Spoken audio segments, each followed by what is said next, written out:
¿Cómo estás, Renzo? Un gusto tenerte aquí en el set. El gusto es mío, Miguel. Muchas gracias por la invitación. ¿Qué tal? Renzo, a ver, empecemos por este cambio raro que ha habido en el país, ¿no? Un cambio en el cual empezamos con PPK, la gente vota por una propuesta, terminamos casi gobernados por el comunismo. Después sale el mal menor, que es Francisco Sagasti. ¿Cómo ves medio esto? Vizcarra, Sí, ¿no? bueno, Una cosa, sí, me horrible. quería olvidar de Vizcarra, pero no Sí, me lo has sí, traído a realmente la mente. poco Cuéntame, memorable. ¿cómo ves este nuevo escenario?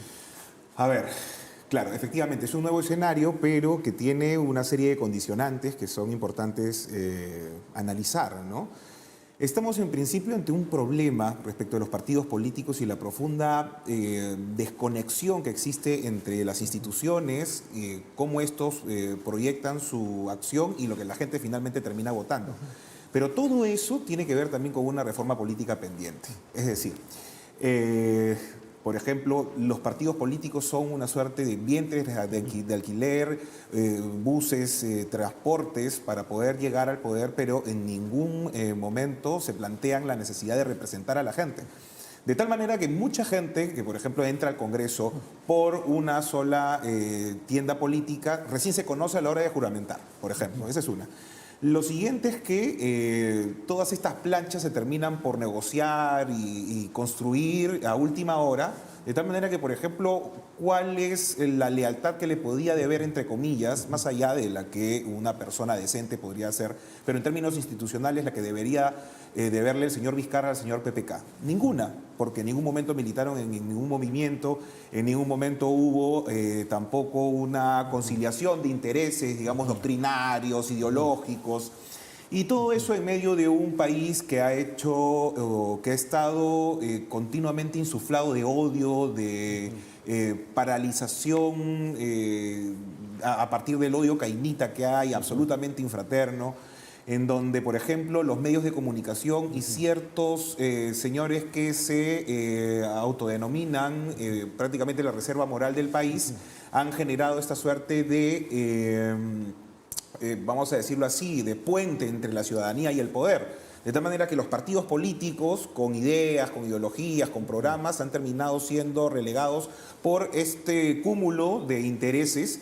Y, por supuesto, estos señores, a la hora de defender sus intereses, incluso monetarios, me refiero a la gran prensa, tienen que defender justamente a quien les está pagando. En este caso, particularmente, es el Estado. Entonces, ahí viene, por ejemplo, ya la desconexión entre el señor Vizcarra y el señor PPK, la vacancia, que en principio fue apoyada por todos los representantes del Parlamento, y que en ese momento además nadie reclamó que fuera un golpe de Estado, ni mucho menos, ¿no? Y después viene ya el señor Vizcarra con su referéndum, con esta convocando en todo caso a la vieja confiable, ¿no? De destruir a los partidos políticos, de ir en contra del Parlamento en un país muy Y antiparlamentario. hasta de repente crear la imagen de que una Rocío Saltisteban tenía posibilidades de ser presidente cuando no iba a tener los votos, y eso ya se sabía. Así es. Para decir, oye, mira, Claro, este es cuco, mejor nosotros somos exacto, los menos mal, ¿no? Exacto, exacto. Ahí jugando de manera bastante perversa, incluso para tratar de generar esa sensación de caos total y en donde el señor aparezca justamente como la única solución. Y esto evidentemente tiene que ver también con los grupos de poder, con los poderes de facto y por supuesto también y sobre todo los medios de ¿Y comunicación. cuál es el mérito de la gente que marchó? ¿Hay mérito, no hay mérito? ¿Te parece bien, te parece mal? Yo creo que, a ver, claro, cuando la marcha recién se inicia, un poco que nadie iba a medir, ¿no? Al final cómo es que esto iba a terminar. Pero claro, al principio parecía ser que era una marcha en contra de la vacancia de Vizcarra, que desde mi punto de vista estaba absolutamente justificada. Pero después se fueron sumando una serie de agendas. Claro, todo esto, como te digo, venía asusándose desde estos sectores que ganan mucho del poder, incluso con Vizcarra, y todos estos opinólogos que se encuentran dentro de este espacio que nosotros hemos llamado en algún momento la izquierda parásita o los llamados caviares, ¿no? Que tienen pues en estos medios de comunicación una prédica enorme. Creo que hubo un asusamiento también, pero luego la marcha fue agregando muchas agendas. Y creo que sí es importante reconocer que algunas de esas agendas son importantes. En principio, la profunda desafección que existe entre la población y el sistema de representación. El Congreso, los partidos políticos, la propia clase política, que necesita hacer algunos ajustes para volver a entrar al corazón de la gente y, por supuesto, representarlos. Entonces, creo que hay que reconocer que sí existe algunas preocupaciones que hay que ver en esta marcha, claro, hubo un asusamiento, pero tampoco es que solamente haya sido eso, ¿no? Hay también un porcentaje de agendas que creo que habría que recoger. Más alto, ¿no? Yo creo que la gran mayoría marchó por la libertad, por la vieja clase, las viejas formas de hacer política que se impusieron y que no tenían ni siquiera una agenda clara. Dos viejas formas de hacer política. De un lado, la vieja forma, digamos, en la que están circunscritos, digamos, los partidos tradicionales, partidos políticos, muy lejanos, por ejemplo, a lo que tiene el sentir de la población dentro de las redes sociales, por ejemplo, ¿no? Esa es una vieja forma de hacer política, pero de manera poco efectiva. Y hay otra vieja forma... Tú vienes de un partido muy tradicional, Así Renzo. así es. Hay viejas formas de hacer política también que impiden que Renzo Ibáñez pueda desarrollar políticamente nuevas propuestas.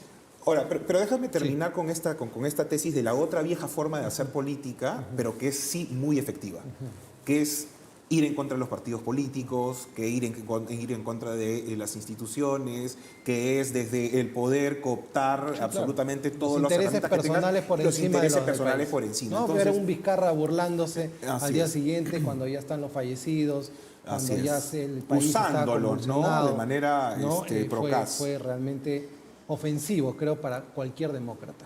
Mira, a propósito de la pregunta que me hacías, y creo que es indispensable reconocer que el partido ha tenido a lo largo de sus 100 años muchos momentos difíciles, muchos momentos difíciles.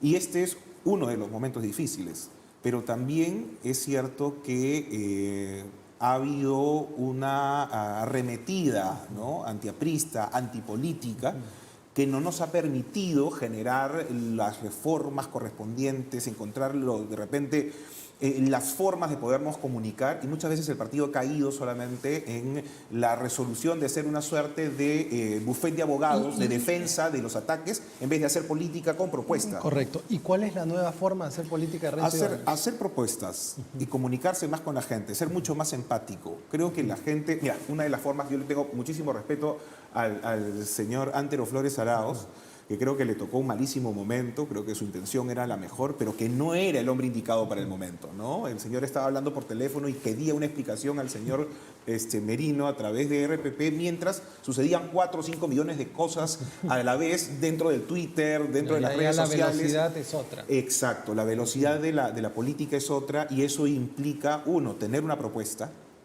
clara, para hacer política también, porque la política también son principios, no solamente son modos y formas. Y, por supuesto, también la forma de entregar esta política a la gente. Y creo que tiene que ser mucho más fresca, que tiene que ser mucho más empática. Hay muchas agendas nuevas de la población, de la juventud, que hay que atenderlas, hay que mirarlas. Hay que tratar de conversar con esa nueva juventud y, sobre todo, entender que estamos en un nuevo plano, en un nuevo tiempo. Es decir, lo que pasó con la marcha simplemente ha sido la evidencia de que han cambiado las cosas en el país, y que hay que ser mucho más reactivos respecto de esa forma, ¿no? Por eso, ¿y cómo Renzo Ibáñez tiene una nueva propuesta de hacer política? Entendiendo estas movilizaciones, entendiendo de que la información, el conocimiento ahora es compartido. Así es. De que la política un poco sectaria que podía ser en años anteriores, en este año no aplican, es más colaborativa también. ¿Cómo en un partido tan tradicional como el APRA se puede hacer esta política nueva? A ver, yo creo que los voceros también son muy importantes, ¿no? Es decir, afortunadamente vamos a pasar por una etapa eleccionaria. Estamos ahora en la etapa de la precandidatura y, bueno, de ahí quedará una lista. Creo que la lista parlamentaria que va a quedar, según lo que veo, va a ser altamente juvenil, ¿no? Hay gente muy preparada, hay gente con muy buena intención, con muy buena onda, con muchas ganas de comunicar con la gente. Está la propia hija del compañero Alan García, Carla García, que además es una gran tuitera y una gran comunicadora en ese sentido. Entonces creo que esa es una enorme oportunidad para hacernos conocer, ¿no? Que la política también, a pesar de que lo tradicional, que no necesariamente es malo, pero de pronto se necesita un quiebre para poder comunicar mejor las cosas que nosotros hemos querido decir toda la vida. Es decir, la justicia social, el pan con libertad, no son simples entelequias, ¿no? Hemos hecho muchas cosas en bien del país y es cierto que también la arremetida del enemigo ha sido feroz, pero creo que con una buena comunicación podemos dejarnos entender y saber que con un tercer gobierno aprista las cosas pueden volver a un mejor cauce. Entonces, creo que la comunicación es importante y vamos a ver en el camino, bueno, ya hay algunas ideas que se han pergeñado al interno del partido para lo que sería el programa, pero creo que eso no solamente debe quedar en letras en blanco y negro, sino también hay que saberlas comunicar, ¿no? ¿Tú definirías ideológicamente al APRA en el centro derecha, centro o centro izquierda el día de hoy? Mira, a ver, tradicionalmente somos un partido, creo que ante todo y hoy más que nunca debe ser un partido que debe mostrarse como un partido democrático. Creo que sí ha superado, sobre todo en esta parte de la historia, esta cuestión izquierda-derecha creo que no es tan inteligible por la gente, sobre todo para los jóvenes. Pero sí creo que los jóvenes necesitan saber que los partidos políticos sí son generadores de libertades. Ok, la gente no lo percibe, pero tú sí lo percibes. Democracia, Tú sí lo ¿no? percibes. Entonces tú sí tienes una definición de hacia dónde debemos estar. Así Izquierda, es. derecha o centro. No, es la izquierda democrática dentro del centro y ir hacia un espacio mucho más social, reivindicar a sectores que no son reivindicados y que además luchan por tener un espacio para que el Estado los pueda visibilizar. Un Estado que además es absolutamente populista, Entonces, con un yo sé discurso que demagógico. esta pregunta es media incómoda, ¿no? Pero esa indefinición ideológica en este momento, el partido que nunca la ha tenido históricamente, hace No, pero yo creo que de la que a veces definición ideológica nos está pasen cerca. o por la O sea, izquierda o por la derecha. No, o sea, a ver, la definición ideológica está, ¿no? Sí, O sea, yo creo que las líneas fundamentales las dejó Aguirre de la Torre, Alan García las continuó, tu padre como primer ministro en un gobierno que además que tuvo una tendencia social enorme, se redujo la pobreza, hubo una enorme obra de construcción, se desarrolló el país sobre todo en favor de los más necesitados. Creo que dio una línea de lo que era un aprismo con una tendencia social evidente. Lo que haya venido después y la lírica y el discurso caimita, antiaprista, esa es otra historia. Pero creo que la definición ideológica sigue, seguimos consecuentes con nuestra idea de pan con libertad, de izquierda democrática, pero creo que la urgencia del país hoy en día, aparte de esa definición, es decir, señores, los partidos políticos somos democráticos. Los partidos, gracias a los partidos políticos se pueden generar instituciones que puedan generar los contrapesos y pesos en el poder. Hay que reconocer a lo largo de la historia quiénes han peleado por la democracia y quiénes no. Exacto, ¿no? y quienes han tenido la consecuencia para hacerlo. Y quienes no han peleado necesariamente momentos del lado de la complicados mayoría. cuando el terrorismo arreciaba, Exacto. cuando el militarismo quería presionar. Así es, ¿Quiénes han 1214 estado? muertos, Así es. dirigentes apristas en la época del terror, 6.000 mártires en Chanchán, en la época de Sánchez Cerro, una feroz persecución absoluta durante prácticamente 100 años con algunas altas y bajas, con esta cosa pendular que tiene el Perú entre democracias y dictaduras. Y hoy día seguimos un poco dentro de esa misma lógica y por eso es necesario que el aprismo hable, que el aprismo diga. ¿Por qué? Porque lamentablemente las dictaduras hoy en día ya no son tan evidentes como antes, ni tampoco se presentan con borceguís, ni con trajes verdes, olivos, ni con cascos, ¿no? Ni tampoco se ponen en la puerta del Palacio de Gobierno con una tanqueta, ¿no? Hoy día los golpes de Estado se hacen a través de denegaciones fácticas de la confianza. Claro. Hoy día Cuando sale Vizcarra con las Fuerzas Armadas. Así es, sale con las Fuerzas Armadas, pero todo bien, no hay ningún disparo. Hoy día los golpes de Estado se hacen concentrando el poder, tratando de, por ejemplo, buscar que la Fiscalía de la Nación se convierta en una suerte de policía política dirigida hacia el enemigo, buscando que el Poder Judicial sea totalmente sometido, buscando que el propio Congreso no tenga nada que decir respecto del poder absoluto.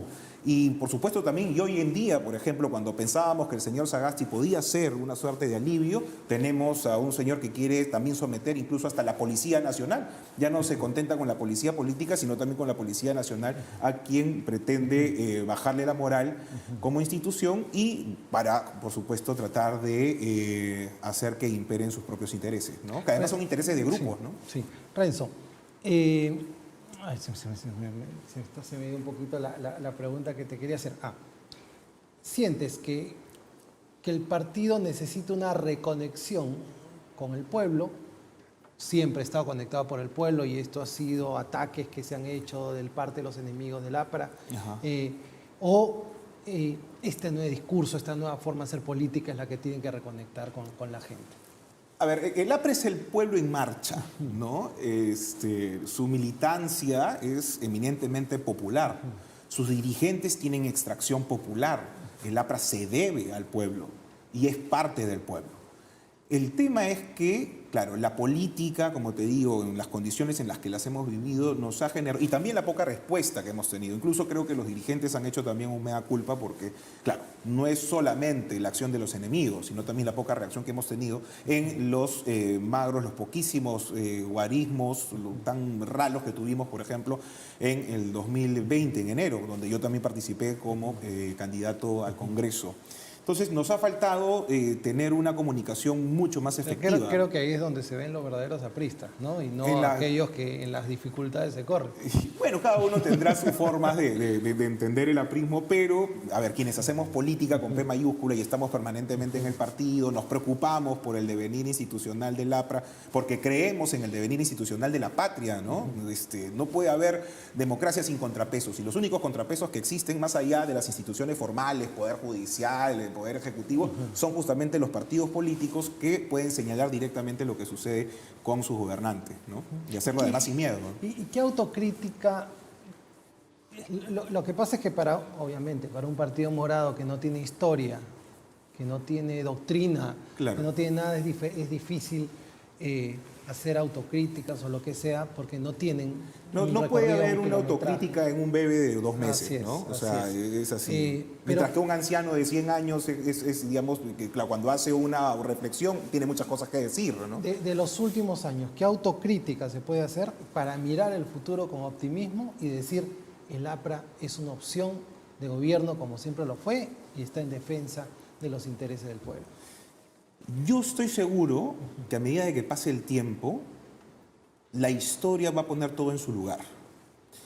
Ahora estamos pasando por momentos bastante difíciles, pero también hay que tomar en cuenta que, como te vuelvo a repetir, hubo una arremetida antiaprista. Desde el año 2011 hubo una suerte de casta politiquera que se ha enquistado en el Estado y que no quiere dejar esos privilegios y que tiene una serie además de cómplices fuera del Estado que también van en ese sentido y ven, por supuesto, a partidos como el APRA como unos enemigos.